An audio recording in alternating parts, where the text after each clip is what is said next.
ദേവിയെ കണ്ട് വിസ്മിതനായി നിൽക്കുന്ന ഭഗവാനോട് ദേവി പറഞ്ഞു,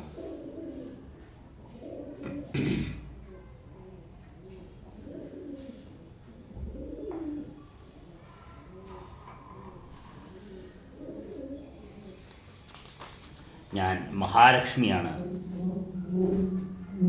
അങ്ങേക്ക് അമ്മ പറഞ്ഞു തന്ന ശ്ലോകം എപ്പോഴും ഓർത്തു വയ്ക്കുക.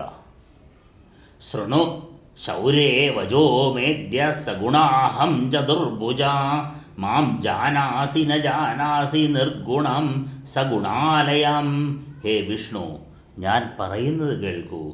ഞാനിപ്പോൾ സഗുണയും ചതുർബാഹുയുക്തയും ആണെന്ന് അങ്ങ് കാണുന്നു. ഈ സഗുണാശ്രയായ നിർഗുണയെ അങ്ങ് അറിയുന്നില്ല.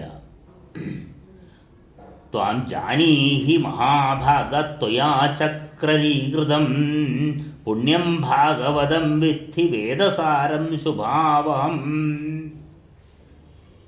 നിർഗുണാത്മികയായ പരാശക്തിയാണ് പുണ്യം വേദസാരവും ശുഭപ്രദവുമായ ഭാഗവതത്തെ അങ്ങയ്ക്ക് പ്രകടമാക്കി തന്നത് എന്നറിഞ്ഞാലും ആ പരാശക്തിയുടെ പൂർണ്ണമായ പ്രഭാവമാണ് ശ്രീമദ് ദേവീ ഭാഗവതം എന്ന ആ അർത്ഥ ശ്ലോകം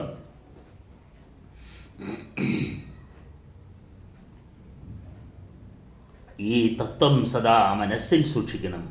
ഒരിക്കലും അത് വിസ്മരിച്ചു പോകരുത്. ഇതിൽ കൂടുതലായി മുപ്പാരിൽ അറിയാൻ മറ്റൊന്നുമില്ല. ആ ദേവി തന്നെയാണ് എല്ലാം, ദേവിയല്ലാതെ മറ്റൊന്നുമില്ല എന്ന തത്വമാണ് ഈ മുപ്പാരിലെ ഏറ്റവും പ്രധാനമായ പരമപ്രധാനമായ തത്വം എന്ന് ദേവി പറഞ്ഞു. മഹാലക്ഷ്മിയുടെ ഈ വാക്ക് കേട്ടിട്ട് ചതുർബാഹുവായ വിഷ്ണു അത്യുത്തമമായ മന്ത്രമായി കരുതി അതിനെ മനസ്സിൽ ധരിച്ചു പോന്നു. ആ ദേവിയെ ധ്യാനിച്ചുകൊണ്ടാണ് ഭഗവാൻ നാഭീകമലത്തിൽ നിന്ന് ജനിച്ച ബ്രഹ്മാവിനെ വധിക്കുവാൻ വന്ന മധുകൈടഭന്മാരെ നിഗ്രഹിക്കുവാൻ ബ്രഹ്മാവിനെ നിഗ്രഹിച്ചത്.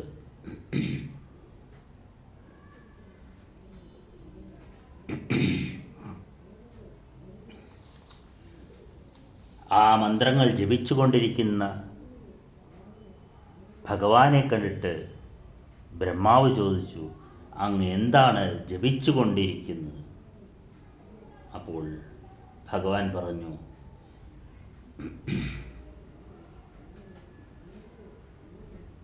ശ്ലോകാർത്ഥത്തിലൂടെ ദേവി അരുളി ചെയ്തു തന്നെയാണ് ശ്രീമദ് ദേവീ ഭാഗവതം. അതാണ് ഞാൻ ഉച്ചരിച്ചു കൊണ്ടിരിക്കുന്നത്. ദ്വാപരാദി യുഗാന്ത്യങ്ങളിൽ അത് വിസ്തൃതമായി തീരും.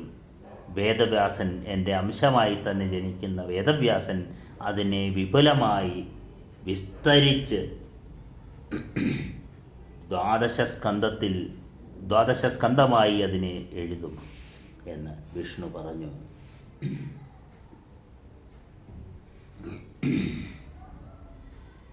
അതുകൊണ്ട് ഹേ മഹാഭാഗ, വേദതുല്യമായ പുരാണം പഠിച്ചാലും അത് 5 ലക്ഷണത്തോടു കൂടിയതും ദേവിയുടെ ഉത്തമ ചരിതം ഉൾക്കൊള്ളുന്നതുമാണ് എന്ന് ശുഗനോട് വേദവ്യാസൻ പറയുന്നു.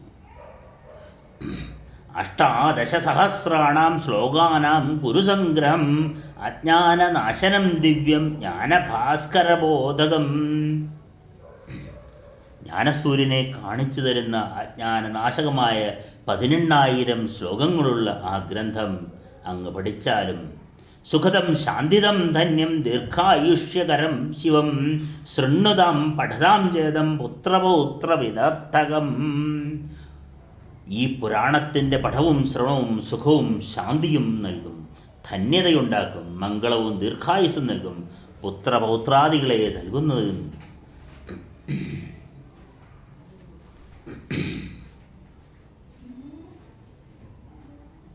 ധർമാത്മാവും ലോമഹർഷൻ്റെ പുത്രനുമായ സൂതനും എന്നോടൊപ്പം ഈ പുരാണവും എൻ്റെ മകനോടൊപ്പം ഈ പുരാണവും പഠിക്കട്ടെ എന്ന് വേദവ്യാസൻ അരുളി ചെയ്തതു പ്രകാരം ഇത്യുക്തം തേന പുത്രായ മഹ്യം ച കഥിതം കില മയാ ഗൃഹീതം തത്സർവം പുരാണശ്ചാതി വിസ്തര. അങ്ങനെ പുത്രന് വേണ്ടി വിവരിച്ചു കൊടുത്ത ആ ശ്രീമദ് ദേവീഭാഗവതം, പഞ്ചലക്ഷണ സംഹിതമായ ആ ദേവീഭാഗവതം വ്യാസപുത്രനായ ശുകനോടൊപ്പം ഞാനും കേട്ടു.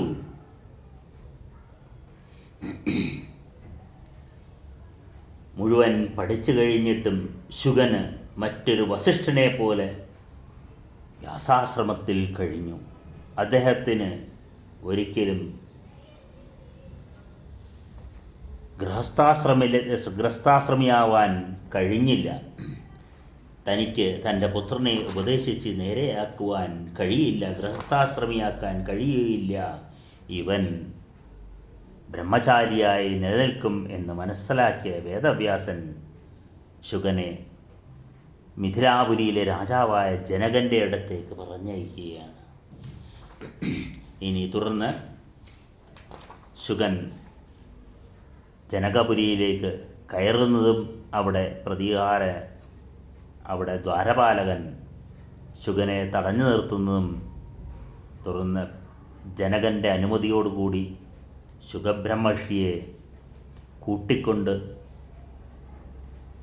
ജനകൻ്റെ രാജധാനിയിലെത്തുന്നതും അവിടെ വച്ച് ജനകൻ ശുകന് നൽകുന്ന ഉപദേശങ്ങളുമാണ്.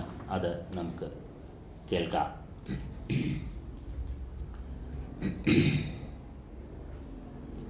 കുശലം കൃത്വാ സംപ്രശ്നമുപവിഷ്ടം സുഖാസനെ ശുകം വ്യാസസുതം ശാന്തം പരിപ്രച്ഛത പാർത്ഥിവാം.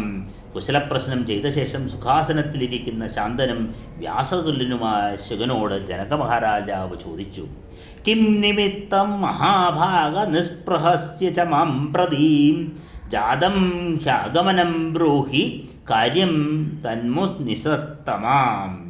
ഏ മഹാഭാഗനായ മുനെ, ഒന്നിലും ആസക്തിയില്ലാത്ത അങ്ങ് എൻ്റെ അടുക്കലേക്ക് വരാൻ എന്താണ് കാരണം? വ്യാസേനോക്തേ മഹാരാജ കുരു ദ്വാരപരിഗ്രഹം സർവേശാശ്രമാണാം ച ഗൃഹസ്ഥാശ്രമ ഉത്തമം. എല്ലാ ആശ്രമത്തിലും വെച്ച് ഗൃഹസ്ഥാശ്രമമാണ് ഉത്തമം. അതുകൊണ്ട് ഭാര്യയെ സ്വീകരിച്ച് ഗൃഹസ്ഥാശ്രമിയാകൂ എന്ന് മഹാരാജാവേ, എൻ്റെ പിതാവായ വേദവ്യാസൻ എന്നോട് പറയുകയുണ്ടായി. ഞാൻ സംശയാലുവാണെന്ന് വിചാരിച്ചിട്ട് അദ്ദേഹം മിഥിലാരാജാവിനെ പോയി കാണൂ, അദ്ദേഹം നിന്റെ സംശയങ്ങൾ തീർത്തു തരും എന്ന് പറഞ്ഞു. നിന്റെ മനസ്സിനെ പിടികൂടിയ സംശയം മുഴുവൻ അദ്ദേഹം പറഞ്ഞു തീർക്കും. അദ്ദേഹം പറയുന്നത് ശ്രദ്ധിച്ചു കേട്ടിട്ട് മകനെ വേഗം എൻ്റെ അടുക്കിലേക്ക് തിരിച്ചു വരയണം എന്ന് പിതാവ് പറഞ്ഞു. ഞാൻ എന്താണ് ചെയ്യേണ്ടത് അങ്ങ് പറഞ്ഞാലും. രാജാവേ, തപസ്, തീർത്ഥാടനം, വ്രതം, യാഗം, സ്വാധ്യായം, പുണ്യതീർത്ഥവാസം, ജ്ഞാനം എന്നിവയിൽ ഏതാണ് മോക്ഷകാരണം എന്ന് പറഞ്ഞാലും. ഇനി ജനകൻ ഉപദേശിക്കുകയാണ് ശുകബ്രഹ്മർഷിയെ. ശൃണു വിപ്രേണ കർത്തവ്യം മോക്ഷമാർഗാശ്രിതേന യൻ ഉപനീതോ വസോദാദോ വേദാഭ്യാസ വൈ ഗുരവും. മോക്ഷമാർഗം തേടുന്ന ബ്രാഹ്മണൻ്റെ കർത്തവ്യമെന്തെന്ന് കേട്ടുകൊള്ളൂ. ആദ്യം ഉപനയനം ചെയ്ത് വേദം പഠിക്കാൻ ഗുരുസന്നിധിയിൽ വസിക്കണം. ആദ്യം എല്ലാവർക്കും ചെയ്യുവാനുള്ളത് ഗൃഹസ്ഥാശ്രമോ സന്യാസമാർഗമോ അല്ല, ബ്രഹ്മചര്യമാണ്. ഗുരുവിൻ്റെ സമീപം നിന്ന് വേദാഭ്യാസം ചെയ്യണം. അതിനു മുമ്പ് ഉപനയനം പൂർത്തിയാക്കി ബ്രഹ്മചാരിയായി ഗുരുവിനെ കണ്ടും കേട്ടും പഠിക്കുക. അധീത്യ വേദവേദാന്തൻ ദത്വാ ച ഗുരുദക്ഷിണാം സമാവൃത്തസ്തു ഗാർഹസ്ഥേ സദാരോ നിവസന്മുനി. വേദവാക്യങ്ങൾ, വേദാന്തം എന്നിവ പഠിച്ച് സമാവർത്തനം ചെയ്ത് ഗുരുദക്ഷിണയെല്ലാം കൊടുത്ത് ഗുരുവിനെ നമസ്കരിച്ച് ഗൃഹസ്ഥനായി ഭാര്യാസമേതനായി ജീവിക്കണം. മറ്റൊരു വൃത്തിയിലും പ്രവേശിക്കാതെ സന്തുഷ്ടനും ആശയില്ലാത്തവനും പാപരഹിതനും സത്യവാക്കും ശുചിയുമായി അഗ്നിഹോത്രാദികൾ ചെയ്തുകൊണ്ട് പുത്രപൗത്രാദികൾ നേടിയ ശേഷം വാനപ്രസ്ഥത്തിൽ കഴിയണം. തപസ്സുകൊണ്ട് കാമം, ക്രോധം, ലോഭം, മോഹം, മദം, മാത്സര്യം എന്നീ 6 ശത്രുക്കളെ, ഷഡ്വൈരികളെ ജയിച്ച് ഭാര്യയെ പുത്രൻ്റെ സംരക്ഷണയിൽ ഏൽപ്പിച്ച് വിധിയനുസരിച്ച് അഗ്നികളെയെല്ലാം ആത്മാവിലടക്കി ധർമ്മജ്ഞനും ജിതേന്ദ്രനുമായി യഥാർത്ഥ വൈരാഗ്യം വന്നാൽ 4ാമത്തെ ആശ്രമമായ സന്യാസം സ്വീകരിക്കാം. വിരക്തനു മാത്രമേ സന്യാസത്തിന് അർഹതയുള്ളൂ. ഒരിക്കലും മറ്റൊരു തരത്തിലാവില്ല. വേദവചനം സത്യമാണ്, അല്ലാതെ വരില്ല എന്ന് ജനകൻ ശുകബ്രഹ്മർഷിയെ ഉപദേശിച്ചു.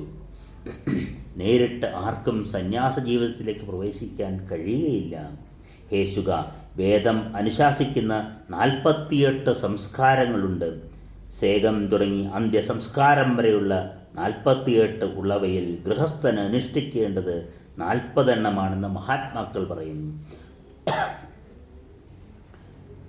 ദമം, ശമം തുടങ്ങിയ 8 സംസ്കാരങ്ങൾ മുക്തി ആഗ്രഹിക്കുന്നവർക്കുള്ളതാണ്. ഒരാശ്രമത്തിൽ നിന്ന് അടുത്ത ആശ്രമത്തിലേക്ക് കടക്കാനാണ് ശിഷ്ടന്മാർ അനുശാസിക്കുന്നത്. നേരെ സന്യാസാശ്രമത്തിലേക്ക് കയറുന്നത് ശരിയല്ല.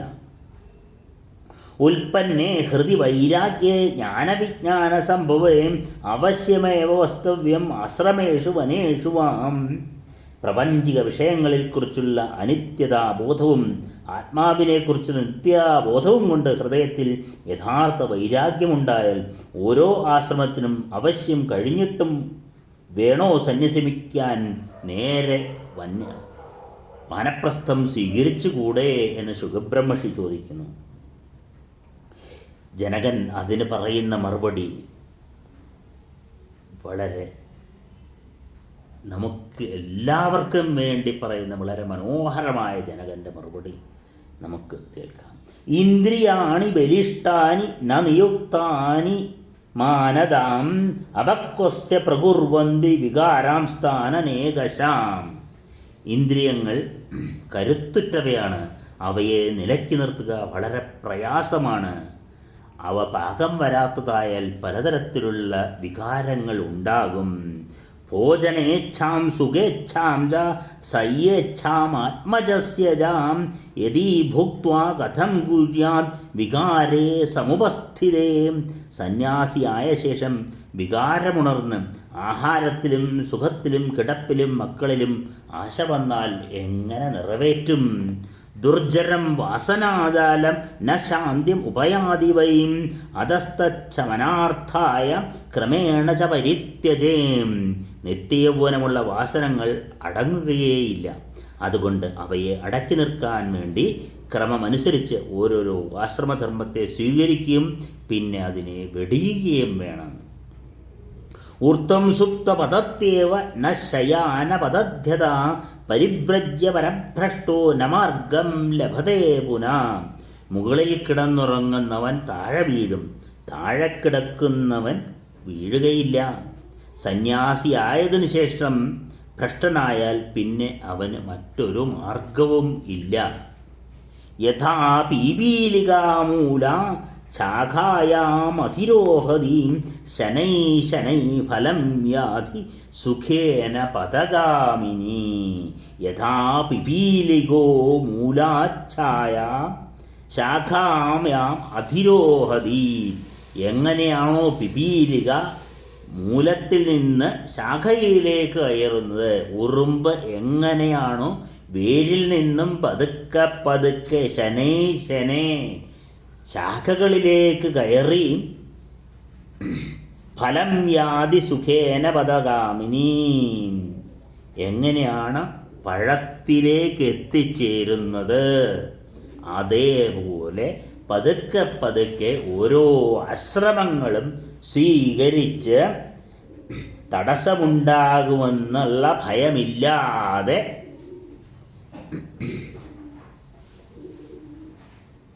അതിനെ ഭക്ഷിക്കുക. ബുദ്ധിക്ക് വേണ്ടത്ര പാകം വരാത്തവർക്ക് കരുത്തുറ്റ മനസ്സിനെ കീഴടക്കാൻ വളരെ പ്രയാസമാകാം.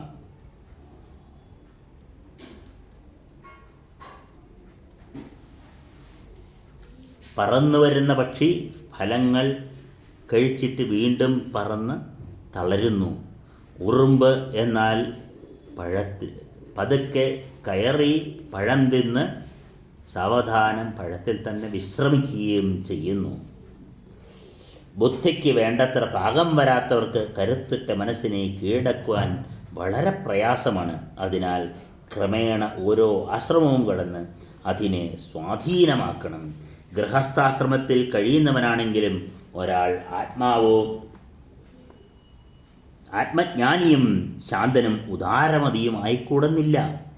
അയാൾ സന്തോഷിക്കുകയോ സന്തപിക്കുകയോ ചെയ്യുന്നില്ല. ലാഭനഷ്ടങ്ങളിൽ സമഭാവം ഉണ്ടായിരിക്കുകയും ചെയ്യും. വിഷയചന്ത വെടിഞ്ഞ് വിഹിതമായ കർമ്മം ചെയ്തുകൊണ്ട് ആത്മലാഭത്തിൽ സന്തുഷ്ടനായിരിക്കുന്നവൻ മുക്തനാവുമെന്നുള്ളതിൽ സംശയമേയില്ല. പശ്യാഹം രാജ്യസംസ്ഥോപി ജീവൻ മുക്തോ യഥാനഃ വിചരാമി യഥാകമം നമേ കിഞ്ചിത് പ്രജായതേ. പാപമറ്റവനെ നോക്കൂ, ഞാൻ ഈ രാജ്യം ഭരിക്കുന്നവനാണെങ്കിലും ജീവൻ മുക്തനാണ്. ഇഷ്ടത്തിനൊത്തു സഞ്ചരിക്കുന്നു, ഒന്നിനോടും എനിക്കൊരു ബന്ധനവും ഉണ്ടാകുന്നില്ല. അനുമാനം കൊണ്ട് ആത്മാവിനെ ഊഹിക്കുവാനേ കഴിയൂ. ഒരിക്കലും അത് പ്രത്യക്ഷമല്ല. ഇന്ദ്രിയങ്ങൾക്കത് വിഷയമല്ലെന്നർത്ഥം. ഹേ ബ്രാഹ്മണ, നിർവികാരനും നിരഞ്ജനനുമായ ആത്മാവ് എങ്ങനെ ബദ്ധനാകും?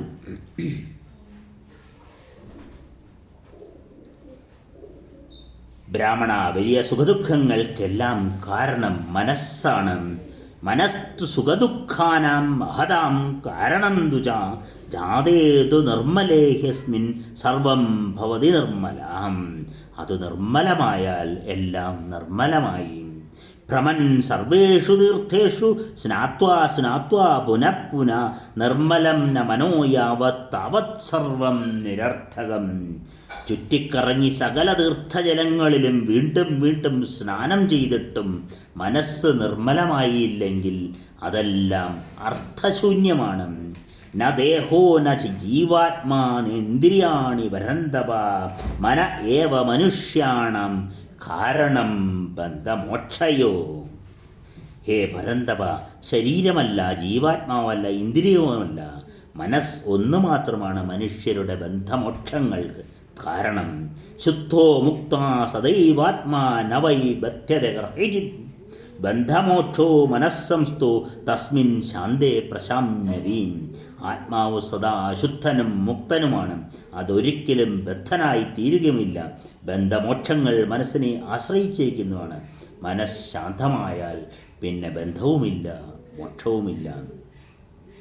ശത്രുർമിത്രമുദാസീനോ ഭേദോ സർവേ മനോഗതാം ഏകാത്മദേ കഥം ഭേദ സംഭവേ ദ്വൈത്യദർശനാൻ. ശത്രുമിത്രം നിഷ്പക്ഷൻ എന്നീ ഭേദങ്ങളെല്ലാം മനസ്സിനെ ആശ്രയിച്ചിരിക്കുന്നവയാണ്. രണ്ടെണ്ണം എന്ന ഭാവമുള്ളപ്പോഴാണ് ഭേദം തോന്നുന്നത്. സകല പ്രാണികളിലും ആത്മാവ് ഒന്നാണെന്ന് കണ്ടാൽ പിന്നെ ബുദ്ധിഭേദം ഉണ്ടാവുകയില്ല. ജീവൻ ബ്രഹ്മമാണ്, ഞാൻ തന്നെയാണ് ആ ബ്രഹ്മം. ഇതിൽ ഒരു സംശയവും വേണ്ട. ഈ സംസാരത്തിൽ മുഴുകുന്നത് കൊണ്ടുണ്ടാകുന്നതാണ് ഭേദബുദ്ധി. ആ ഭേദബുദ്ധിയാണ് അവിദ്യ.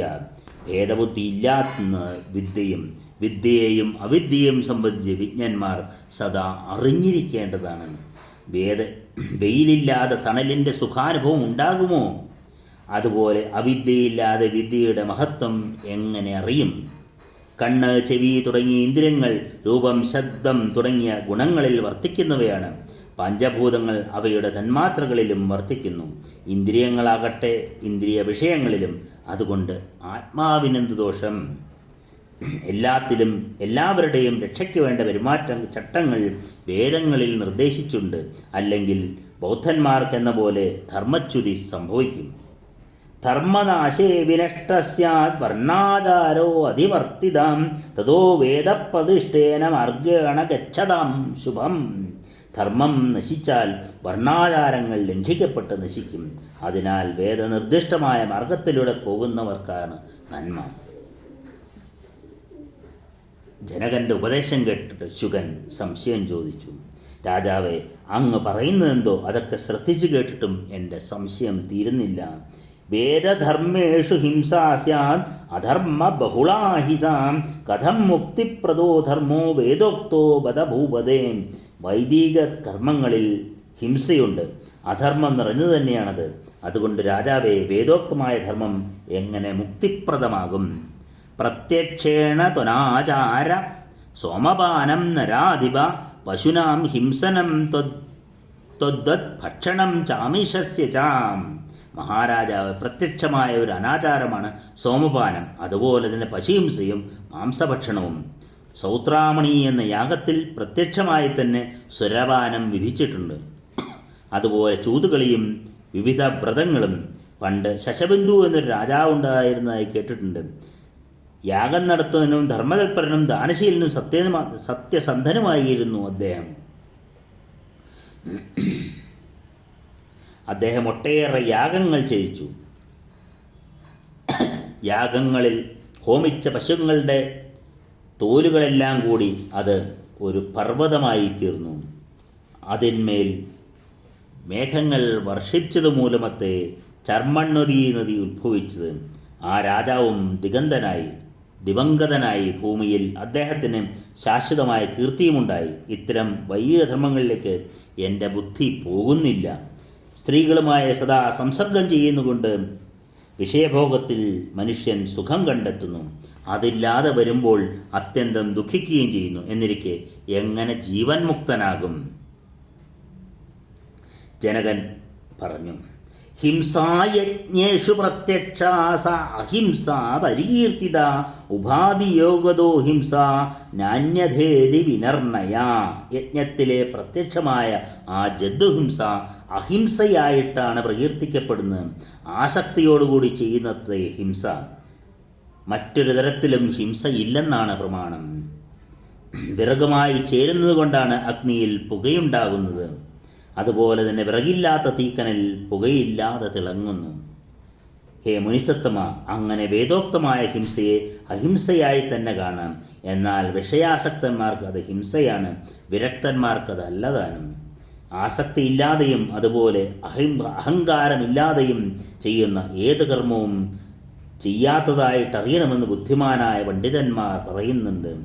ഹേ ബ്രാഹ്മണോത്തമ, യജ്ഞത്തിൽ ഗൃഹസ്ഥാശ്രമികൾ ചെയ്യുന്നതും ഹിംസ തന്നെ. എന്നാൽ അനാസക്തനായി അഹങ്കാരരഹിതമായി ചെയ്യുന്നതാകയാൽ അത് മഹാഭാഗ മനോജയം നേടി മുമുക്ഷുക്കൾക്ക് അഹിംസയാണ്.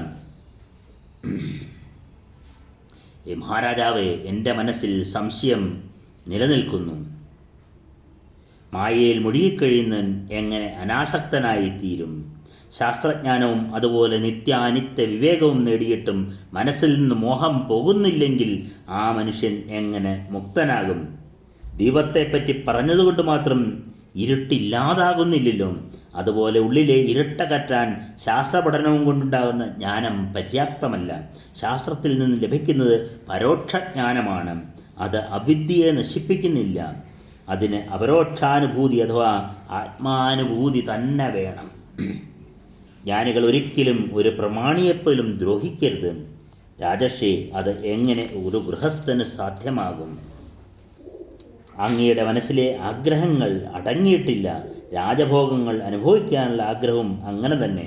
യുദ്ധത്തിൽ ജയിക്കാനുള്ള ആഗ്രഹവുമുണ്ട്. അങ്ങ് ജീവൻ മുക്തനാവുന്നത് എങ്ങനെ? ചോരന്മാരെ ചോരന്മാരായും താപസന്മാരെ സജ്ജനമായും അങ്ങ് കാണുന്നു. ചോരനെന്നും താപസനെന്നുള്ള ഭേദബുദ്ധി അങ്ങേക്കുണ്ട്. തൻ്റേത് അന്യൻ്റേത് എന്നീ ഭേദബുദ്ധി ഉണ്ട്. രാജാവേ, അങ്ങ് എങ്ങനെ വിദേഹനാകും? എരിവ്, പുളി, കയ്പ് എന്നീ രസങ്ങളും ശുഭാശുഭങ്ങളും അങ്ങ് അറിയുന്നുണ്ട്. അതേപോലെ അശുഭങ്ങളിൽ സന്തോഷിക്കുന്നുമില്ല. രാജാവേ, അങ്ങയ്ക്കും ഉണ്ടാകുന്നുണ്ട് ജാഗ്രത് സ്വപ്ന സുഷുപ്ത പ്രദീപങ്ങളും കാലാനുരൂപമായ അവസ്ഥകളും. എന്നിരിക്കെ നാലാമത്തേതായ തുരീയാവസ്ഥ ഉണ്ടാവുന്നത് എങ്ങനെ? ഈ മൂന്നവസ്ഥകൾക്കും കാലത്തിനും വിധേയമായ ഒരാൾക്ക് അവയ്ക്ക് അതീതമായ നാലാമത്തേതായ തുരീയ അനുഭൂതി എങ്ങനെ ഉണ്ടാകും? കാലാൾ, കുതിര, തേർ, ആന എന്ന ചതുരംഗപ്പടയെ എല്ലാം എനിക്ക് അധീനമാണ്. അവയുടെ എല്ലാം സ്വാമിയാണ് ഞാൻ എന്നങ്ങ് വിചാരിക്കുന്നുണ്ട്. ഹേ രാജൻ, അങ്ങ് മിഷ്ടാന്നം ഭുജിക്കുന്നു, സന്തോഷിക്കുകയും സന്തപിക്കുകയും ചെയ്യുന്നു. രാജാവേ, പൂമാലയും പാമ്പും അങ്ങേക്ക് ഒരുപോലെ അല്ലല്ലോ. മുക്തനാകട്ടെ മൺകട്ടയും കല്ലും കാഞ്ചനവും സമമാണ്. എല്ലാറ്റിലും ഒരേ ആത്മാവാണ് കുടികൊള്ളുന്നത് എന്ന ചിന്തയായിരിക്കും അയാളുടേത്. സർവ്വ ജീവജാലങ്ങൾക്കും അയാൾ ഹിതം ചെയ്യുന്നവനായിരിക്കും. എൻ്റെ മനസ്സോൾ ഇപ്പോൾ ഗൃഹം, ഭാര്യ തുടങ്ങിയവയിൽ അല്പം പോലും സന്തോഷിക്കുന്നില്ല. ഒറ്റയ്ക്ക് ഒന്നിനോടും തീരെ ആഗ്രഹമില്ലാതെ സഞ്ചരിക്കണമെന്നാണ് എൻ്റെ വിചാരം. ഒന്നിനോടും ഒരു ബന്ധവുമില്ലാതെ, എൻ്റേതെന്ന ഭാവമില്ലാതെ, ശീതോഷ്ണാദി ദിവസങ്ങളിൽ ഭേദബുദ്ധിയില്ലാതെ, ഗൃഹസ്ഥനാവാതെ ഇലയും കിഴങ്ങും കായും മറ്റും ഭക്ഷിച്ചുകൊണ്ട് ഒരു മാനിനെപ്പോലെ സഞ്ചരിക്കുവാനാണ് എനിക്ക് മോഹം.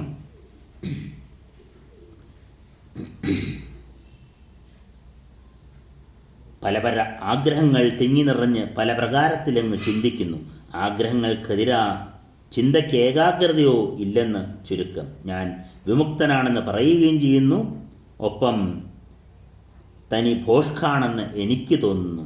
ചിലപ്പോൾ ശത്രുവിനെക്കുറിച്ചുള്ള ചിന്ത, ചിലപ്പോൾ ധനത്തെക്കുറിച്ചുള്ള ചിന്ത, ചിലപ്പോൾ സൈന്യത്തെക്കുറിച്ചുള്ള ചിന്ത. രാജാവേ, എപ്പോഴാണങ്ങ് നിശ്ചിന്തനായിരിക്കുന്നത്?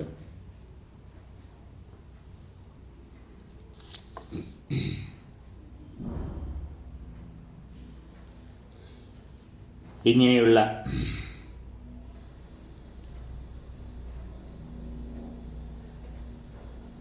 ശുഗന്റെ ചോദ്യങ്ങൾക്ക് തൻ്റെ വംശത്തെ പോലും, വിദേഹൻ എന്ന പേരിനെ പോലും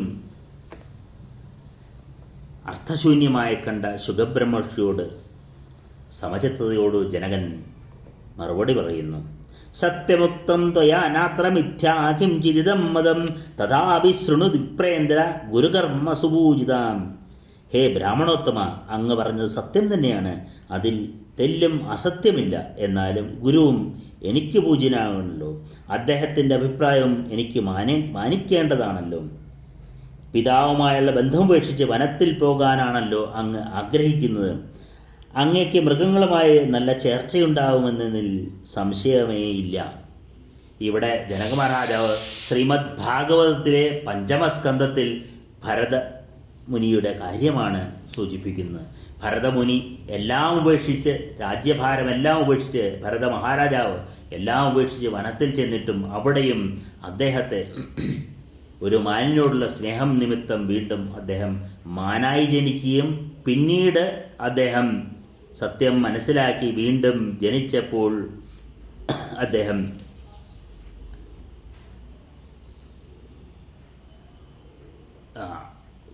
സന്യാസിയായി തീരുകയും മോക്ഷപ്രാപ്തി നേടുകയും ചെയ്തു എന്നുള്ള കഥയാണ് ഇവിടെ സൂചിപ്പിക്കുന്നത്. അതുപോലെ ശുഗബ്രഹ്മർഷിക്കും സംഭവിച്ചുകൂടുന്നില്ലല്ലോ. മഹാഭൂതങ്ങൾക്കും എവിടെയുമുണ്ടല്ലോ. എല്ലാ ബന്ധങ്ങളും ഉപേക്ഷിച്ച് കാട്ടിൽ പോയാലും ദണ്ഡം, അജിനം എന്നിവയെക്കുറിച്ചുള്ള ചിന്ത അങ്ങയ്ക്ക് വനത്തിൽ ചെന്നാലും ഉണ്ടാകും. അതുപോലെ രാജ്യഭാരങ്ങൾ ഭരിക്കുന്ന എനിക്കും രാജ്യത്തെക്കുറിച്ചുള്ള ചിന്തയുണ്ടാകും. ഇല്ലെന്നും വരാം. സംശയം കൊണ്ട് കുഴങ്ങിയതാണ് അങ്ങ് ഇത്ര ദൂരം എത്തിയത്. എനിക്കോ സംശയമോ തെറ്റിദ്ധാരണയോ ഇല്ല. എല്ലാ തരത്തിലും ഞാൻ സംശയരഹിതനാണ്. അങ്ങയ്ക്ക് സംശയം മാത്രമേ ഉള്ളൂ. അതുകൊണ്ടാണ് പിതാവിൻ്റെ ഉപദേശം കേട്ടിട്ടും തൃപ്തിയാകാതെ എൻ്റെ ഉപദേശം കേൾക്കാൻ വേണ്ടി അങ്ങ് ഇവിടെ വന്നത്. എന്നാൽ സംശയരഹിതനായ കർത്തവ്യങ്ങൾ ചെയ്തു പോകുന്ന എനിക്ക് ഞാൻ ചെയ്യുന്നത് തെറ്റോ ശരിയോ എന്ന ചിന്തയേ ഇല്ല. എല്ലാം ശരിയാണെന്നുള്ള പൂർണ്ണബോധ്യത്തോടുകൂടി ഞാൻ ചെയ്യുന്നു. അതുകൊണ്ട് ഹേ ബ്രാഹ്മണ, ഞാൻ സുഖമായി ഉറങ്ങുന്നു, എല്ലായ്പ്പോഴും സുഖമായി ഭക്ഷിക്കുന്നു. ബദ്ധനല്ലെന്ന ചിന്തയോടെ ഞാൻ എല്ലായ്പ്പോഴും സുഖിയായിരിക്കുന്നു. അങ്ങയോ ഞാൻ ബദ്ധനാണല്ലോ എന്ന ശങ്ക കൊണ്ട് എപ്പോഴും ദുഃഖിതനാണ്. പിതാവിൻ്റെ വാക്ക് കേൾക്കാൻ കഴിയുന്നില്ല, പിതാവിൻ്റെ വാക്ക് കേൾക്കാതിരിക്കാൻ കഴിയുന്നില്ല.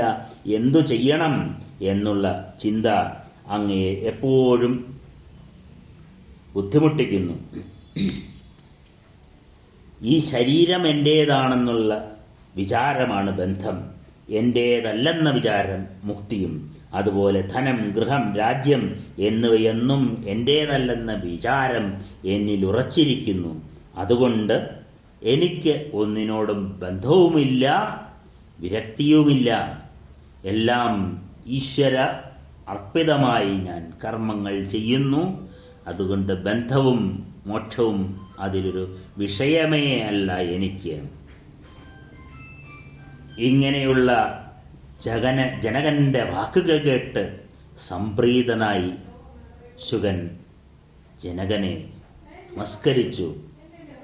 അദ്ദേഹത്തിൻ്റെ വാക്കുകൾ കേട്ടിട്ട് സന്തുഷ്ടനായ ശുകൻ ജനകനോട്, ജനക മഹാരാജാവായ ജനക മഹർഷിയോട് യാത്ര പറഞ്ഞ് വ്യാസാശ്രമത്തിൽ ചെന്നു. വേദാധ്യായ സമ്പന്നനായി അദ്ദേഹം രമ്യമായ ആശ്രമത്തിൽ ശ്രദ്ധയോടെ അച്ഛൻ്റെ അടുത്ത് കഴിഞ്ഞുകൂടി.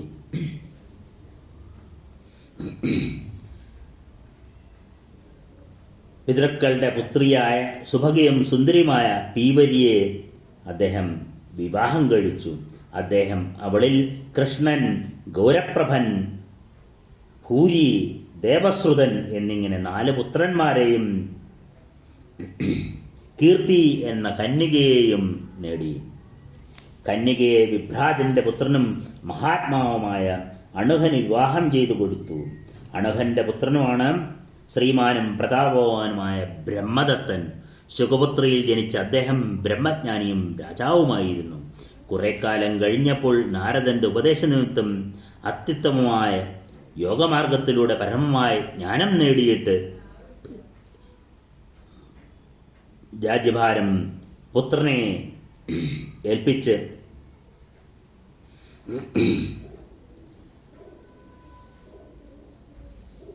ബ്രഹ്മദത്തൻ മോക്ഷപ്രാപ്തി നേടി. നാരദന്റെ പ്രസാദത്താൽ ആ ജ്ഞാനം സദ്യോമുക്തി നൽകുന്നതാണെന്ന് മനസ്സിലാക്കിയ ശുഗബ്രഹ്മർഷി തൻ്റെ അച്ഛൻ്റെ സാമീപ്യം പടിഞ്ഞ് കൈലാസ ശിഖരത്തിലേക്ക് പോയി. ധ്യാനസ്ഥമായ വിപുലം സ്ഥിത സംഗപരാൻമുഖ ഉൽപപാത ഗിരേശൃംഗ സിദ്ധിം ച പരമാം ഗതാം. അങ്ങനെ ധ്യാനത്തിൽ മുഴുകിക്കഴിവേ ഉത്കൃഷ്ടമായ സിദ്ധി നേടി പർവ്വത ശൃംഗത്തിൽ നിന്ന് മുകളിലേക്ക് ഉയർന്നു. മഹാതേജസ്വിയായ ശുഗബ്രഹ്മർഷി ആകാശത്തിലെത്തി സൂര്യനെ പോലെ തിളങ്ങി. മുകളിലേക്കുള്ള കുതിപ്പ് കൊണ്ട് ഗിരിശൃംഗം അപ്പോൾ തന്നെ 2ആയി പിളർന്നുപോയി. ദുർനിമിത്തങ്ങൾ അപ്പോൾ പലതുമുണ്ടായി. അന്തരീക്ഷത്തിൽ വായു എങ്ങനെയോ അതുപോലെ ശുഗൻ ആകാശത്തിലേക്ക് ഉയർന്നു. ദേവർഷികൾ അദ്ദേഹത്തെ സ്തുതിച്ചു. രണ്ടാമതൊരു സൂര്യനെ പോലെ ആകാശത്തിൽ അദ്ദേഹം അത്യന്തം ശോഭിച്ചു. വ്യാസനാകത്തെ പുത്രദുഃഖത്താൽ മകനെ എന്ന് വിളിച്ചുകൊണ്ട് വീണ്ടും വീണ്ടും കരഞ്ഞുകൊണ്ടോടി. ശ്രീമദ് ഭാഗവതത്തിൽ നമ്മൾ കേട്ടു, പുത്രേതി തന്മയതയാ തരവോപിനേതു. അത് കേട്ട് ഗിരിശൃംഗങ്ങളിലെ വൃക്ഷങ്ങൾ മറുപടി നൽകി, എന്താ പിതാവേ. അപ്പോൾ വ്യാസമഹർഷി മനസ്സിലാക്കി, തൻ്റെ പുത്രൻ സർവഭൂതങ്ങളുടെയും അന്തർയാമിയും സാക്ഷിയുമായി തീർന്ന ആ ബ്രഹ്മം തന്നെയായി തീർന്നിരിക്കുന്നു എന്ന്. ശോകാർത്തനായ വിലപിക്കുകയും മകനെ മകനെ എന്ന് വിളിക്കുകയും ചെയ്ത് വിരഹത്താൽ ചഞ്ചലനാകുകയും ചെയ്ത ആ വ്യാസനെ കണ്ടിട്ട് പരമശിവൻ അവിടെ എഴുന്നള്ളി പരാശരപുത്രനെ ഉദ്ബോധിപ്പിച്ചു. വ്യാസ, അങ്ങ് ദുഃഖിക്കരുത്. യോഗശ്രേഷ്ഠനായ അങ്ങയുടെ പുത്രൻ ആത്മജ്ഞാനമില്ലാത്തവർക്ക് ലഭിക്കാൻ പ്രയാസമുള്ള പരമമായ സ്ഥാനം നേടിക്കഴിഞ്ഞിരിക്കുന്നു. ശോകത്തെക്കുറിച്ച് ബോധവാനായ അങ്ങ് അവനെ സംബന്ധിച്ച് ശോചിക്കേണ്ട. ഹേ അനഘ, ആ പുത്രൻ നിമിത്തം നിന്റെ കീർത്തി വർദ്ധിച്ചിരിക്കുന്നു. ന ശോകോ യാതി ദേവേശ കിം കരോമി ജഗൽപദേ അതൃപ്തേ ലോചനേ മേദ്യ പുനർദർശനലാലസേ. എനിക്ക് ആ പുത്രനെ വീണ്ടും കാണുവാൻ കഴിയുമോ? എൻ്റെ കണ്ണുകൾക്ക് തൃപ്തി വന്നിട്ടില്ല എന്നുള്ള വ്യാസന്റെ സങ്കടം കേട്ടിട്ട് മഹാദേവ വാച ഛായാം ദ്രക്ഷസി പുത്രസ്യ പാർശ്വസ്ഥാം സുമനോഹരാം താം വീക്ഷ്യ മുനിശാർദൂല ശോകം ജഹി പരന്തപാം.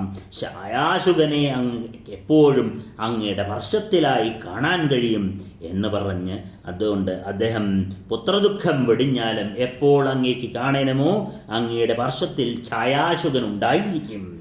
തദാ ദദർശ വ്യാസസ്തു ഛായാംപുത്രസ്യ സുപ്രഭാം ദത്വാ വരം ഹരസ്തസ്മൈ തത്രൈവാന്തരധീയതാം. പുത്രന്റെ ദീപ്തിമത്തായ ഛായ അപ്പോൾ തന്നെ വ്യാസന് കാണാൻ കഴിഞ്ഞു. മഹാദേവൻ അതിന് വരം നൽകിയിട്ട് അവിടെ തന്നെ അന്തർധാനവും ചെയ്തു. മഹാദേവൻ അന്തർധാനം ചെയ്തപ്പോൾ സുഖവിരഹം കൊണ്ട് നീറി പരമദുഃഖിതനായ വ്യാസൻ തൻ്റെ ആശ്രമത്തിലേക്ക് പുറപ്പെട്ടു. ശിഷ്യ വ്യാസസ്യ യേ വ്യാസൻ വേദാഭ്യാസപരായണ ആജ്ഞാമാതായതേ സർവേ യഥാപൂർവം മഹീതതേ. വേദാഭ്യാസ തൽപരനായിരുന്ന പൂർവശിഷ്യന്മാർ എല്ലാം വ്യാസനോട് അനുവാദം വാങ്ങി ലോകത്തിൻ്റെ നാനാഭാഗങ്ങളിലേക്ക് പോയി.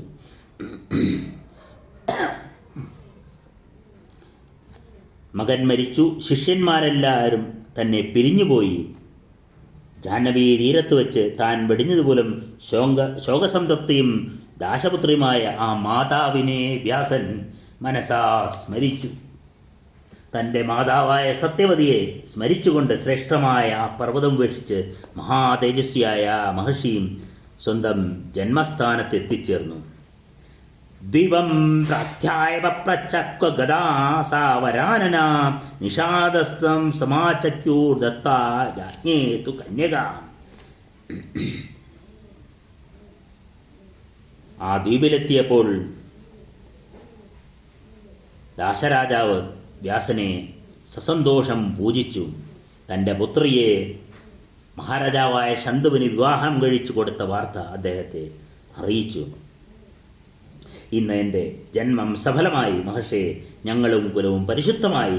ദേവന്മാർക്ക് പോലും കാണാൻ കഴിയാത്ത അങ്ങയെ എനിക്ക് കാണാൻ കഴിഞ്ഞുവല്ലോ. ഹേ ബ്രാഹ്മണോത്തമ, അങ്ങ് എന്തിനു വേണ്ടിയായി വന്നത് എന്ന് പറഞ്ഞാലും അങ്ങേക്ക് അധീനമാണ് ഈ ധർമ്മ താരങ്ങളും ധനവും പുത്രന്മാരും എല്ലാം. സരസ്വതിയുടെ രമ്യമായ തീരത്തുവെത്ത് ഒരു ആശ്രമം നിർമ്മിച്ച് വ്യാസൻ അവിടെ തന്നെ ഏകാഗ്രചിത്രമായി തപസ്സിൽ മുഴുകി വസിച്ചു.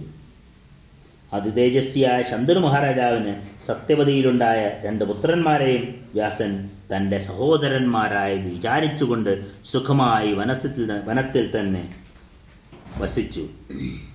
രാജാവിന് ആദ്യം ജനിച്ച പുത്രൻ ചിത്രാംഗതൻ രൂപസൗന്ദര്യമുള്ളവനും ശത്രുക്കളെ സംഹരിക്കാൻ കഴിവുള്ളവനും രാജലക്ഷണങ്ങൾ തികഞ്ഞവനും എല്ലാമായിരുന്നു. വിചിത്രവീര്യൻ എന്നു പേരുള്ളവനാണ് രണ്ടാമത്തായി ജനിച്ചത്. അവനും സർവ്വഗുണങ്ങളുള്ളവനും ശന്തനുവിനും സന്തോഷം വർദ്ധിപ്പിക്കാനുമായിരുന്നു എന്ന കഥകളെല്ലാം അവിടെ ഇരുന്നു കൊണ്ട് തൻ്റെ പിതാമഹനിൽ നിന്ന് വേദവ്യാസൻ അറിഞ്ഞു. സത്യവതി പിതാവായ ദാശനിൽ നിന്ന് വേദവ്യാസൻ അറിഞ്ഞു. പിന്നീട് ഭാരത കഥയാണ് സൂതൻ പറഞ്ഞുകൊടുക്കുന്ന. പിന്നെ ചിത്രാംഗതൻ്റെയും വിചിത്രവീരൻ്റെയും മരണവും തുടർന്ന് വ്യാസൻ വിചിത്രവീരൻ്റെ പത്നിമാരിൽ പുത്രോദ്ഭവം നടത്തുന്നതും തുടർന്ന് ധൃതരാഷ്ട്രർ, പാണ്ഡു, വിതുരർ എന്നീ പുത്രന്മാർ ജനിക്കുന്നതുമായ കഥകളും തുടർന്ന് പാണ്ഡവരും കൗരവരും ഉണ്ടാകുന്നതുമായ എല്ലാ മഹാഭാരത കഥകളും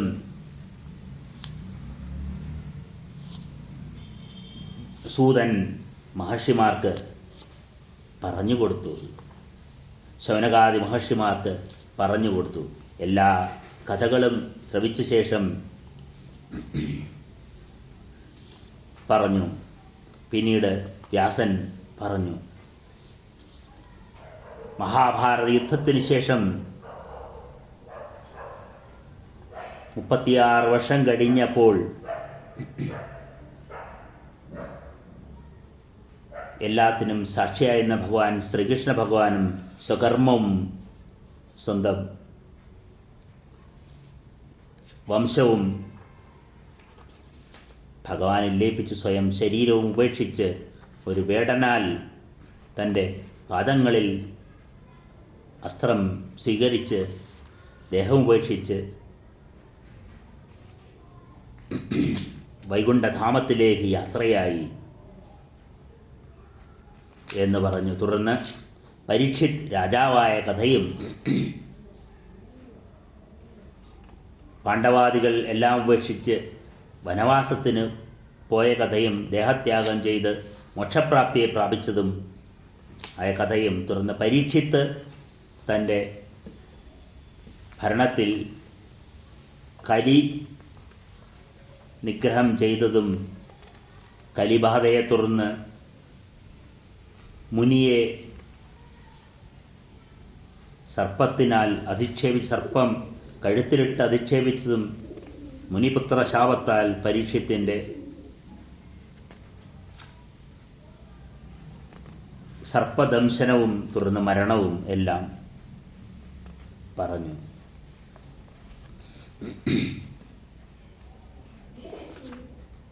തുടർന്ന് രാജ്യഭരണം ജനമേജയൻ്റെ കൈകളിലായി. ജനമേജയൻ രാജ്യഭാരം നല്ല രീതിയിൽ നടത്തിക്കൊണ്ടുവരികയായിരുന്നു. അങ്ങനെ പിതാവിൻ്റെ മരണവൃത്താന്തം അറിഞ്ഞ ജനമേജയൻ പിതാവ് തക്ഷകൻ്റെ ദംശനത്തിനാൽ മരിച്ചുവെന്നും അദ്ദേഹത്തിൻ്റെ മരണത്തിന് കാരണം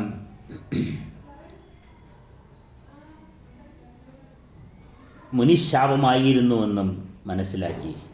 ഒരിക്കൽ അദ്ദേഹത്തിൻ്റെ രാജസദസ്സിൽ ഉത്തങ്കൻ എന്ന് പറഞ്ഞ ഒരു മുനി എത്തിച്ചേർന്നു. അദ്ദേഹം കലിബാധയാൽ രാജാവിനെ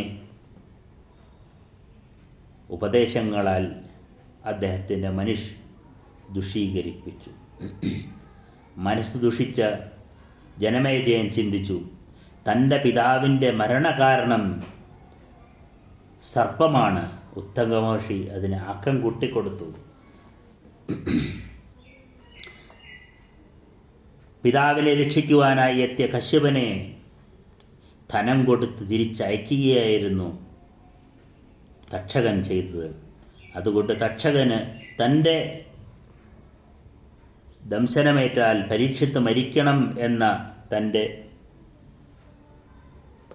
അഹംഭാവം മൂലം അദ്ദേഹം പരീക്ഷത്തിൻ്റെ മരണത്തിന് കാരണമാകുകയായിരുന്നു. അല്ലെങ്കിൽ സർപ്പദംശനം മാത്രമേ പറഞ്ഞിട്ടുണ്ടായിരുന്നുള്ളൂ. സർപ്പദംശനം കൊണ്ട് മരണം സംഭവിച്ചാൽ വീണ്ടും പുനരുജ്ജീവിപ്പിക്കാൻ കശ്യപൻ എത്തിയിരുന്നു എന്ന് പറഞ്ഞ് തൻ്റെ തന്നെ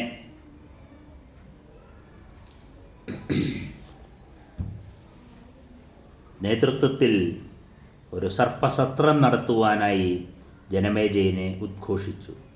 ജനമേജയൻ സർപ്പസത്രം നടത്തി. അതിൽ അനേകം സർപ്പങ്ങൾ വന്ന് വീഴുവാൻ തുടങ്ങി.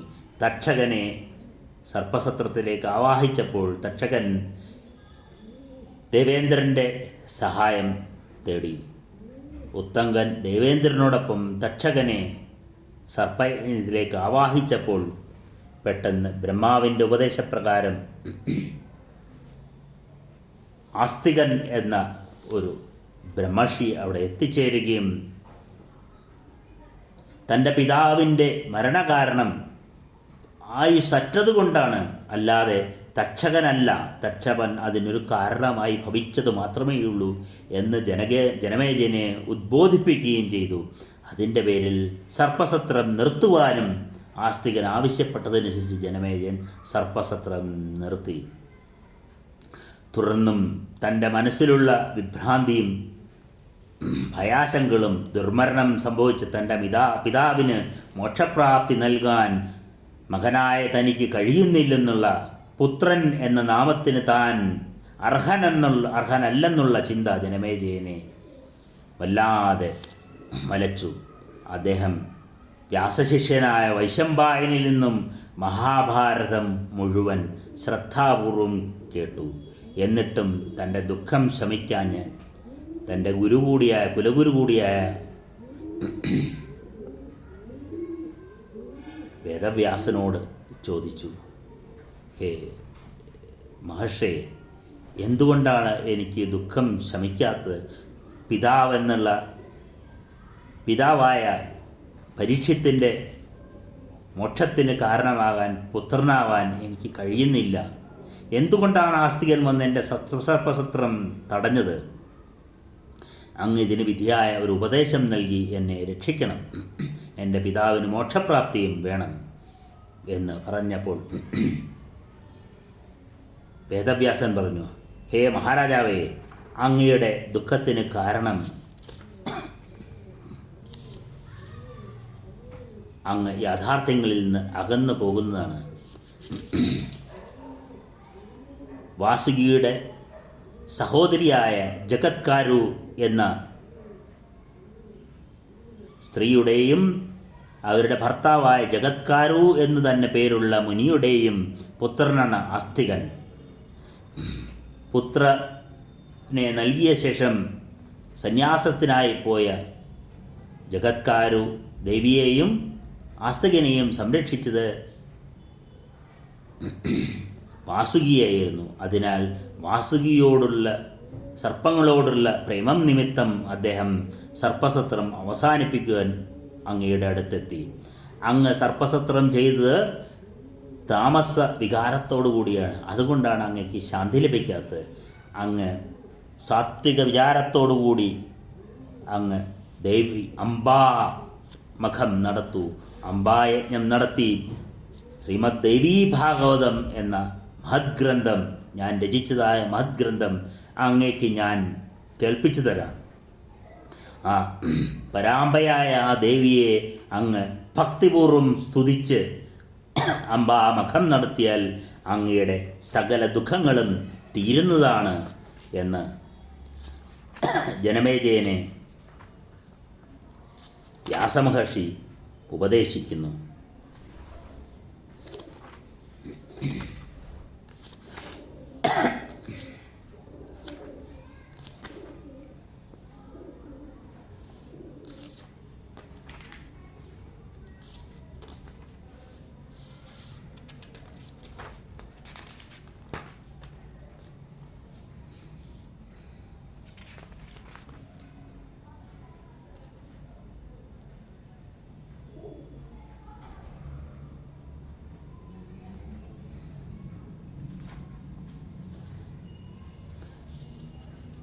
ദേവീമഖം വിധാനേന കൃത്വാ പാർത്ഥിവസത്തമാ ശ്രീമദ്ഭാഗവതം നാമ പുരാണം പരമം ശൃണു. വിധിയനുസരിച്ച് ദേവീയജ്ഞം ചെയ്തിട്ട് ശ്രീമദ് ദേവീ ഭാഗവതം എന്ന ഉത്തമമായ പുരാണം കേൾക്കൂ. ത്വാമഹം ശ്രാവയിഷ്യാമി കഥാം പരമപാവനിം സംസാരതാരിണീം ദിവ്യാം നാനാരസസമാഹൃതാം ന ശ്രോതവ്യം പരം ചസ്മാത് പുരാണാദ് വിദ്യതേ ഭുവി ന ആരാധ്യം വിദ്യതേ രാജ്യം ദേവീ പാദാംബുജാദ്യതേ തേ സഭാഗ്യാ കൃതജ്ഞാ ധന്യാസ്തേ നൃപസത്തമ യേഷാം ചിത്തേ സദാ ദേവി വസതി പ്രേമസങ്കുലേ. ആരുടെ ഭക്തിസമ്പൂർണമായ ഹൃദയത്തിലാണോ സദാ ദേവി വസിക്കുന്നത് അവരാണ് ഭാഗ്യമുള്ളവർ, അവരാണ് ബുദ്ധിയുറച്ചവർ, അവരാണ് കൃതജ്ഞർ.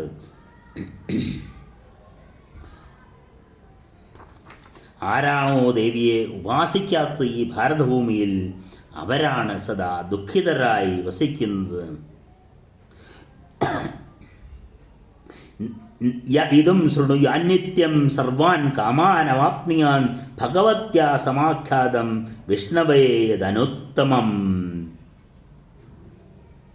മഹാമായ ഭഗവതി വിഷ്ണുവിനോട് നേരിട്ട് ഉപദേശിച്ച അത്യുത്തമമായ ഇത് നിത്യം കേൾക്കുന്നവൻ സർവാഭീഷ്ടങ്ങളും നേടും. തേന ശ്രുത്തേന തേ രാജൻ ചിത്തേ ശാന്തഭവിഷ്യതീം പിതൃണാം ചാക്ഷയാ സ്വർഗ പുരാണശ്രവണാദ്ഭവേം. രാജാവ്, ഇത് കേട്ടാൽ അങ്ങയുടെ മനസ്സിന് ശാന്തിയുണ്ടാകും.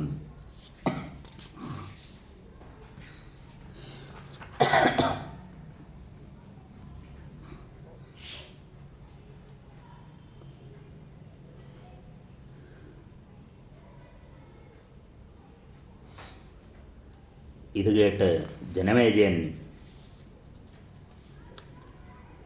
വേദവ്യാസനോട് ചോദിച്ചു,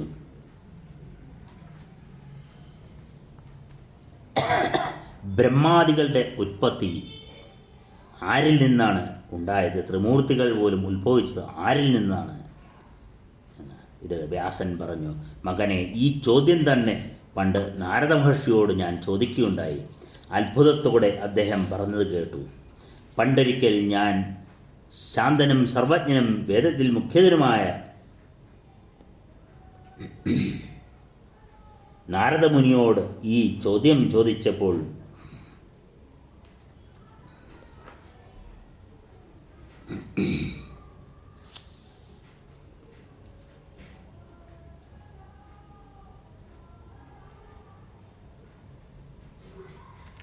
ഞാൻ ചോദിച്ചു, ചിലർ ശങ്കരനെ പൂജിക്കുന്നു, ചിലർ ദേവിയെ ആരാധിക്കുന്നു, ചിലർ വിഷ്ണുവിനെ ആരാധിക്കുന്നു, ചിലർ കുബേരനെ ആരാധിക്കുന്നു, ചിലർ വരുണനെ, ചിലർ ദേവിയെ.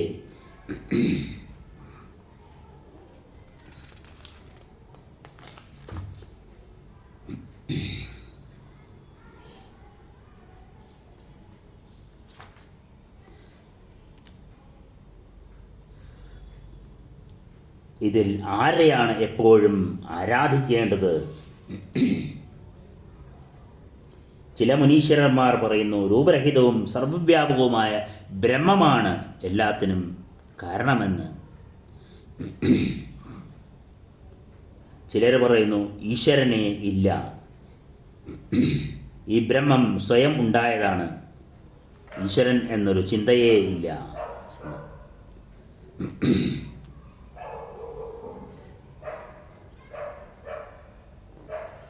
അതുകൊണ്ട് എൻ്റെ മനസ്സിലുള്ള ഈ സംശയങ്ങളെല്ലാം അങ്ങ് ഇല്ലാതാക്കിയാലും. അപ്പോൾ നാരദൻ പറഞ്ഞു, വ്യാസമഹർഷിയെ, അങ്ങയോട് ഞാൻ എന്താണ് ഉത്തരം പറയുക?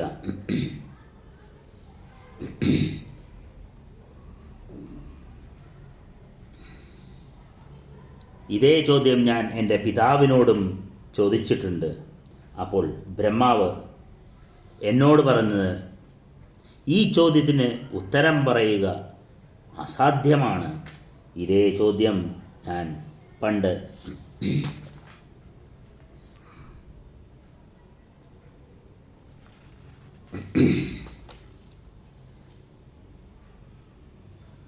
വിഷ്ണുവിനോടും ചോദിച്ചിട്ടുണ്ട്.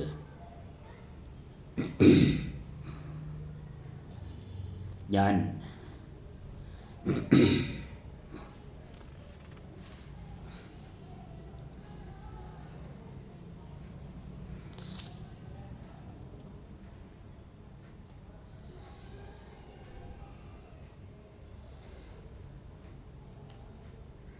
എൻ്റെ സംശയവുമായി ഞാൻ വിഷ്ണുവിനെ സമീപിച്ചു. വിഷ്ണു പറഞ്ഞു, ഈ ചോദ്യങ്ങൾക്കെല്ലാം ഉത്തരമായിട്ടുള്ളത് ആ ദേവിയാണ്, പരാശക്തിയായ ആ ദേവിയാണ് എല്ലാത്തിനും കാരണകാരിയായിട്ടുള്ളത്. സൃഷ്ടിസ്ഥിതി വിശിഷ്ടാനി ഹതാവേദോ മഹാസുരോ കൃത്വാ സ്വാനി നികേതാനി വസത്വം വിജഗതജ്ജര.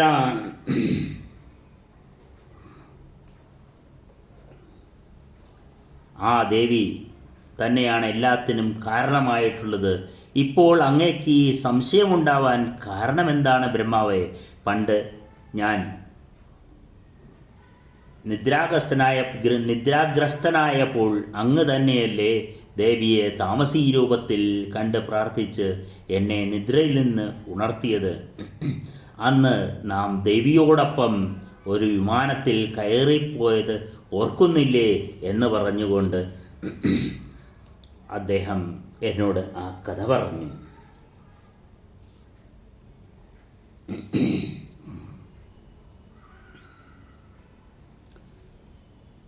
ഹേ ബ്രഹ്മവിഷ്ണു മഹേശ്വരന്മാരെ, നിങ്ങളെ ഞാനൊരു അത്ഭുതം കാണിക്കുന്നുണ്ട്. ദേവിയുടെ ശബ്ദം കേട്ട് ഞങ്ങൾ ആ ദേവി അപ്പോൾ അവിടെ വരുത്തിയ വിമാനത്തിലേക്ക് കയറി. സ്വശക്ത്യാ തദ്വിമാനം വൈ നോദയാമാസ ചാമ്പരേ. ഞങ്ങൾ ആ വിമാനത്തിലേക്ക് കയറിയതോടുകൂടി ബ്രഹ്മവിഷ്ണു മഹേശ്വരന്മാരായ ത്രിമൂർത്തികൾ ഞങ്ങൾ മൂവരും ആ വിമാനത്തിലേക്ക് കയറിയതോടുകൂടി അത് ദേവിയുടെ ശക്തിയാൽ വായുവിലൂടെ സഞ്ചരിച്ചു, അന്തരീക്ഷത്തിലൂടെ സഞ്ചരിച്ചു.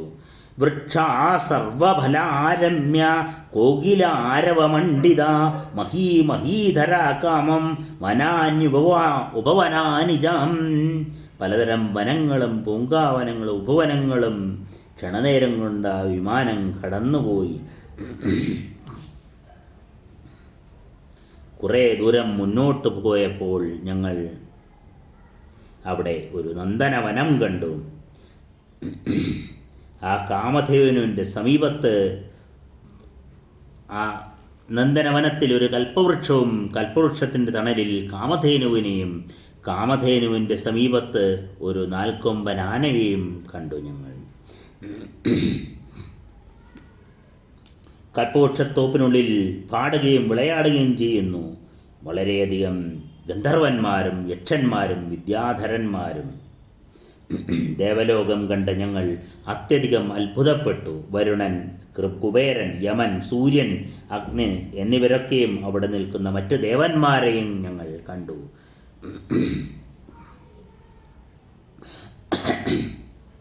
പിന്നീട് ഞങ്ങൾ അവിടെ നിന്ന് ബ്രഹ്മലോകത്തെ എത്തിച്ചേർന്നു. മറ്റൊരു ബ്രഹ്മാവിനെ കണ്ട് ഞങ്ങൾ വളരെയധികം അത്ഭുതപ്പെട്ടു. കുറെ കൂടെ മുന്നോട്ട് പോയപ്പോൾ ഞങ്ങൾ കൈലാസത്തിൽ എത്തിച്ചേർന്നു. അവിടെ പുലിത്തോലൊടുത്ത മറ്റൊരു മുക്കണ്ണനെ കണ്ട് ഞങ്ങൾ വീണ്ടും അത്ഭുതപ്പെട്ടു. ശിവനോടൊപ്പം വരുന്ന 2 പുത്രന്മാരും നന്ദി തുടങ്ങിയ ഭൂതഗണങ്ങളെയും എല്ലാവരെയും ഞങ്ങൾ കണ്ടു. മഹർഷിയെ സപ്തമാതാക്കളോടുകൂടി പരമേശ്വരൻ എഴുന്നേന്ന് കണ്ട് ഞങ്ങൾ അത്ഭുത സ്തബ്ധരായി. കുറേ കൂടെ മുന്നോട്ട് പോയപ്പോൾ ഞങ്ങൾ വൈകുണ്ഠത്തിലെത്തിച്ചേർന്നു. അവിടെ ഞങ്ങൾ മറ്റൊരു വിഷ്ണുവിനെ ലക്ഷ്മി സമേതനായി കണ്ടു. ഞങ്ങൾ പരസ്പരം നോക്കിക്കൊണ്ട് ആ വിമാനത്തിൽ തന്നെ ഇരുന്നു. പെട്ടെന്ന് വിമാനം വായുവേഗത്തിൽ മുന്നോട്ട് പോകാൻ തുടങ്ങി. സുധാസമുദ്രസംപ്രാപ്തോ മിഷ്ടവാരി മഹോർമിമാൻ യഥോ ഗണസമാകീർണ ചലദീതിച്ചരാജിതാം. വൻ തിരച്ചാർത്തുകൾ നിറഞ്ഞതും ഇളകി മറയുന്ന ഓളങ്ങളുള്ളതും മകര മത്സ്യങ്ങൾ തുടങ്ങിയ ജന്തുക്കൾ നിറഞ്ഞതുമായ ഒരു അമൃതവാരിധിയിൽ വിമാനം എത്തിച്ചേർന്നു. മൂളിപ്പറക്കുന്ന വണ്ടുകൾ ചാർത്തോടുകൂടിയതും അത്യന്തം അത്ഭുതം ജനിപ്പിക്കുന്നതുമായ ഒരു മണിദ്വീപം ഞങ്ങൾ അവിടെ കണ്ടു. ആ ദ്വീപത്തിൽ മനോഹരമായ ഒരു മഞ്ചം ഞങ്ങൾ കണ്ടു. മുത്തുമാലകൾ നിറയെ തൂക്കിയതും മറ്റു തരം ചെറിയ മാലകൾ കൊണ്ട് അലങ്കരിച്ചതും അശോകം, ഇലഞ്ഞി, ചെങ്കുറഞ്ഞി തുടങ്ങിയ വൃക്ഷങ്ങളാൽ സർവത്ര ചുറ്റപ്പെട്ടതും മൃദുവായ കൈത, ചമ്പകം തുടങ്ങിയ വൃക്ഷങ്ങൾ നിറഞ്ഞതും കുയിലുകളുടെ കർണാമൃതമധുരമായ നാദങ്ങൾ മുഴങ്ങുന്നതും ഇവയുടെ എല്ലാം ഗന്ധങ്ങളും ശബ്ദങ്ങളും കൊണ്ട് മുഖരിതമായിരുന്നു ആ മണിദ്വീപം. ധാരാളം രത്നങ്ങൾ പതിച്ചതും പലതരം രത്നങ്ങളാൽ ശോഭിക്കുന്നതുമായ ആ മഞ്ചം ദൂരെ തിളങ്ങുന്നതായി ഞങ്ങൾ കണ്ടു. ആ ദിവ്യമായ ആ മഞ്ചത്തിൽ സുന്ദരിയായ ഒരു തരുണി ഇരിക്കുന്നുണ്ട്. രത്നമാല്യംബരധരാ രക്തഗന്ധാനുലേപന സുരക്തനയനാകാന്ത വിദ്യുത് കോടി സമപ്രഭാം സുചാരുവന്ദനാ രക്തദന്തച്ഛത വിരാജിതാം രമാകോട്യധികാകാന്ത്യ സൂര്യബന്ധനിപാനിലാം വരഭാഷാങ്കുശാഭീഷ്ടധരാ ശ്രീഭുവനേശ്വരീ അദൃഷ്ടപൂർവാദൃഷ്ടാസാ സുന്ദരീ സ്മിതഭൂഷണാം ഹൃങ്കാരജനിഷ്ടൈസ്തു പക്ഷിവൃന്ദനിഷേവിത അരുണാ കാരുണാമൂർത്തി കുമാരീ നവയൗവനാം സർവശൃംഗാരവേഷാഢ്യ മന്ദസ്മിതമുഖാംബുജാം ഉദ്യത്പീനകുജജ്വന്ദനിർജിതാം ഭോജഗുഡ്മളാം നാനാമണിഗ്രണാകീർണ ഭൂഷണൈരുപശോഭിതാം കനകാംഗദകേയൂര കിരീടപരിശോഭിതാം കനകശ്രീചക്രതാടങ്ക വികടങ്ക വദനാംബുജാം ഹൃല്ലേഖാ ഭുവനേശീതി നാമജാപപരായണൈ സഖീവൃന്ദൈസ്തുതാനിത്യം ഭുവനേശീ മഹേശ്വരീ ഹൃല്ലേഖാദ്യഭിരേകം കന്യാഭി പരിവേഷ്ടിതാം അനംഗകുസുമാദ്യാഭിർദേവീഭി പരിവേഷ്ടിതാം ദേവീ ഷഡ്കോണമധ്യസ്ഥാം യന്ത്രരാജോപരിസ്ഥിതാം ദൃഷ്ട്വാ താം വിസ്മിതാ സർവേ വയം തത്ര സ്ഥിതാഭവൻ കോയം കാന്താ ച കിം നാമ ന ജാനീമോത്ര സംസ്ഥിതാം സഹസ്രനയനാ രാമാ സഹസ്രകരസംയുതാ സഹസ്രവദനാരമ്യ ഭാതി ദുരാദസംശയം നാപ്സരാ നാഭിഗന്ധർവി നേയം ദേവാംഗനാകില ഇതി സംശയനാപന്നസ്തത്ര നാരദ സംസ്ഥിതാം തദാസൗ ഭഗവാൻ വിഷ്ണുർ താം ചാരുഹാ ദൃഷ്ട്വാ ചാം ചാരുഹാസിനീം ഉവാചാംബാം സ്വവിജ്ഞാനാൻ കൃത്വാ മനസി നിശ്ചയം ഏഷാ ഭഗവതീ ദേവി സർവേഷാം കാരണം ഹിന മഹാവിദ്യാ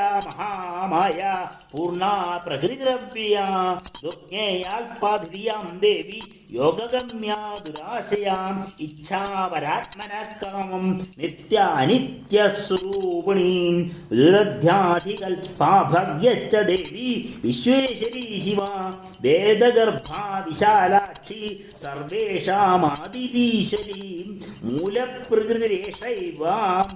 മൂലപ്രകൃതിരേവൈഷാ സദാ പുരുഷസംഗതാ ബ്രഹ്മാണ്ഡം ദർശയത്യേഷ കൃത്വാ വൈ പരമാത്മനെ ദൃഷ്ട്വാസൗ ദൃശ്യമഖിലം ബ്രഹ്മാണ്ഡം ദേവതാസുരോ ദശ്യേഷ കാരണം സർവാ മായാ സർവേശ്വരീ ശിവ ക്വാഹം ക്വാസുരാ സർവേ രംഭാദ്യാസുരയോഷിതാം രക്ഷാംശേന തുലാമസ്യ ന ഭവാമ കഥഞ്ചന സൈഷാ വരാംഗനാ നാമ യാവൈ ദൃഷ്ട്വാ മഹാർണവേ ബാലഭാവേ മഹാദേവി ദോളയന്തീവ മാം മുദാം ശയനം വടവക്രേ ച പര്യങ്കേ സുസ്ഥിരേ ദൃഢേ പാദാങ്കുഷ്ടം ഗരോ കൃത്വാ നിവേശ്യ മുഖപങ്കജേ ലേലീഹന്തം ച ക്രീഡന്തം അനേകൈർബാലചേഷ്ടിതേ രമമാണം കോമളാംഗം വടപുത്രപുടേ സ്ഥിതം ഗായന്തി ദോളയന്തി ച ബാലഭാവാൻ മയീ സ്ഥിതേ സോയം സുനിശ്ചിതം ജ്ഞാതം ജാതം മേ ദർശനാദിവ കാമം നോ ജനനീ സൈഷ തൃണുതം പ്രവദമ്യഹം അനുഭൂതം മയാ പൂർവം പ്രത്യഭിജ്ഞാ സമുത്ഥിതാ.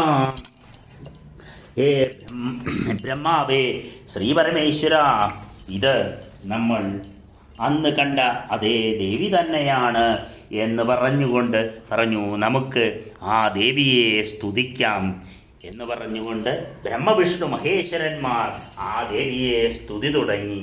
നമുക്കും ആ പരാശക്തിയായ പരാമ്പയെ സ്തുതിക്കാം. അമ്മേ നാരായണ, ദേവി നാരായണ, ലക്ഷ്മി നാരായണ, ഭദ്രേ നാരായണ, സർവമംഗളമാംഗല്യേ ശിവേ സർവാർത്ഥസാധികേ ശരണ്യേ ത്രംബകേ ഗൗരി നാരായണി നമോസ്തുതേ. സർവബാധാപ്രശമനം ത്രൈലോക്യസ്വാഗിരീശ്വരീം ഏവം ഏവത്വയാ കാര്യം അസ്മൽ വൈരി വിനാശനം.